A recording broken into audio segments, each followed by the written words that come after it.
other day when I was cleaning, I found these. So these are SPD cleats pedal. This is the TDM 530. So this is part of the Shimano pedaling dynamics technology, and these are probably one of the maybe oldest models. It's kind of bulky. It's around 420 grams in total, so around 210 grams each. And these are used pedals. I found them somewhere in our clutter, and I decided I wanted to try them. So that's why I got the shoe. And the cleats pedal work in a way wherein your shoe will clip to these things here. And one of the reasons why maybe sports cyclists, competitive cyclists prefer to use the cleats is because of its ability to have very efficient power transfer from the shoe to the bike, or from your body, from your legs to the bike. It's because your shoe will attach to the pedal, and it regular shoes would normally just have the push mechanism, so it's only all pushing. But with the cleats shoe, you have both the push and then the pull. So that's a very efficient power transfer. It gives you, or it converts your mechanical energy very efficiently into what you need to propel your bike forward. So what I'm gonna need, or what we're gonna need to set up the cleats, the clipless pedals, the cleats to your shoe are the following. So I have the pair of shoes. I have the Shimano SPD cleat set. This is the multiple release version here. So the multiple release version is called the SMSH56. SMSH56. The cleats is silver in color, and that varies to the side release version, the SH51, which is black in color. So see here, it's silver. So the multi-release is, I think this is good for those who are trying clipless pedal for the first time, because you can release the cleats from your shoe in multiple angles. The other cleat version, the black one, is normally just side release. So when you release your shoe from the pedal, it only goes off, or it unclips on the side.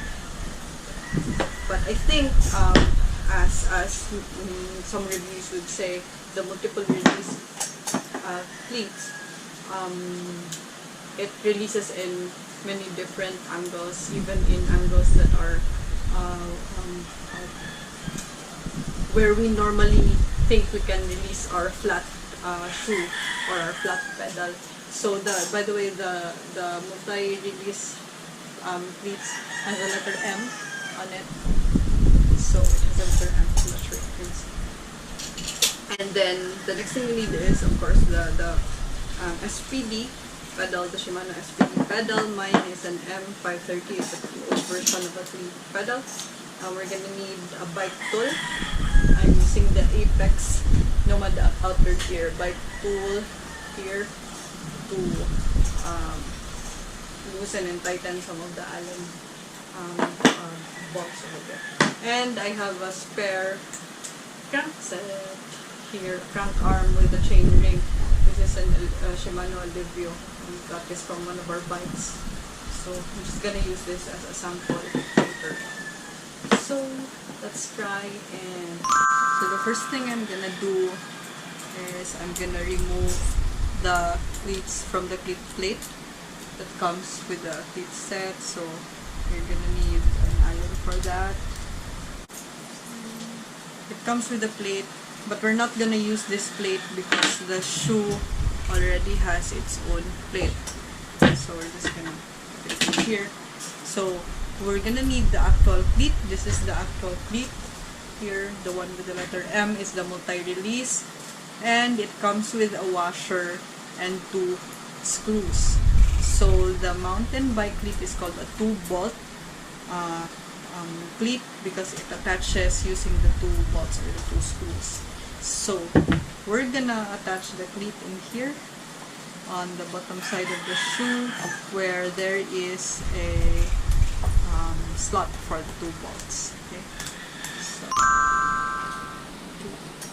So what I did, I just loosely attached the cleat set here, and as you can still move the cleats, and I'm gonna adjust it in such a way that the cleat plate is somewhere in the middle of this portion of my shoe, but I'm gonna position the cleats to the very edge of this blue space in here, the blue field in here. And the reason for that one is that because if I put it on the very edge, this is the left shoe, so it's on the very left edge of the attachment area. It means that my cleats will be somewhere outwards, and it means that my foot will be closer to the crank, and I'd rather that it's closer to the crank. I have small feet anyway, and that is so that my feet is closer to the bike. So I'm gonna set it in there and I'm gonna lock. But the best thing to do also for this one is to try different positions. So I'm gonna try it this time on this position. It's very inwards and somewhere mid foot. This is because I prefer the power of the tip of my feet, the forefoot and the midfoot. That's in both running and cycling. So I'm gonna lock it in this position first, and then I'm gonna try it a few rides. If it's comfortable, then I'm gonna set it there. I'm gonna mark my shoe. But if it doesn't feel uncomfortable, I'm gonna try and adjust and then see what works for me eventually. So there you go. I already attached the cleats to the shoe on the left one, and then I'm gonna do the same for the right one.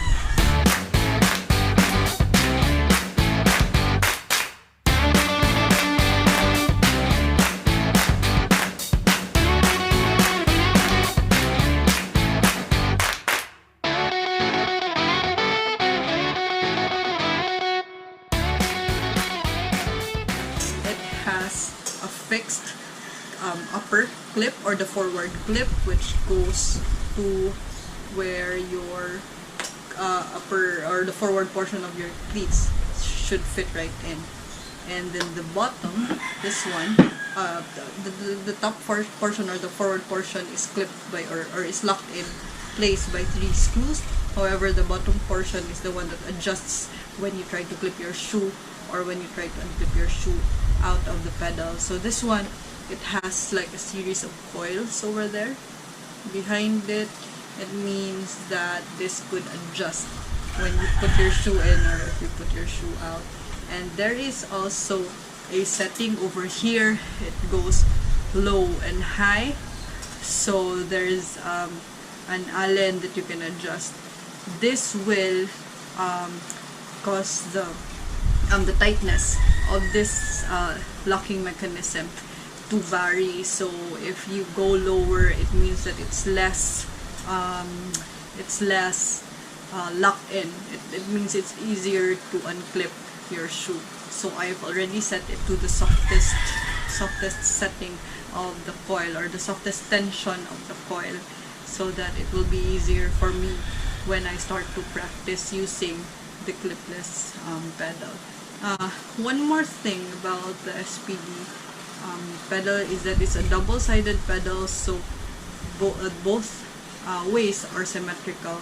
There is an upper clip, upper fixed clip, and then a movable tension lower clip either way, so you won't have to look for it.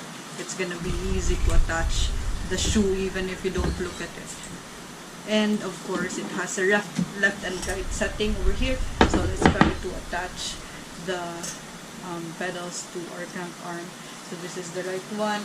It goes to where our chain ring is.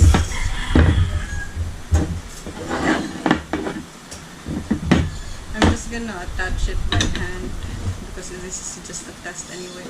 So when you attach your pedals into your cramped arm, it won't go in by twisting the pedal itself.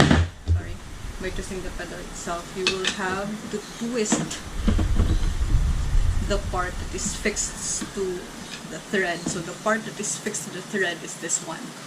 This is the knob that goes with the thread, rotates with the thread. It's not the pedal itself. So you are gonna have to twist this portion. If you want to tighten it, you're gonna use an open wrench. But for this case, I'm just gonna do it by hand. I'm just gonna do it by hand because I'm not gonna use this crank arm to ride anyway. I'm just gonna test the pedals and the shoe. So twist here, not on the pedal itself.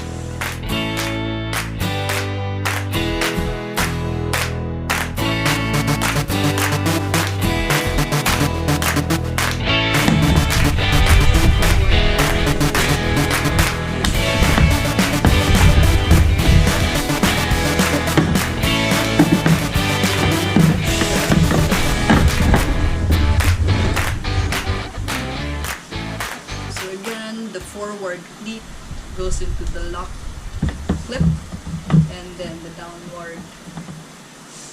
backward one goes into the tension point. There you go. So there goes our shoe. Like I said, it has a very efficient power transfer because not only the push mechanism will help you propel your bike, but also the pull mechanism. So it's both your feet working at both mechanisms at a given time. And your shoe doesn't slip off your pedal also, especially when it's wet, when it's muddy. There's no tendency of your feet falling off your pedal.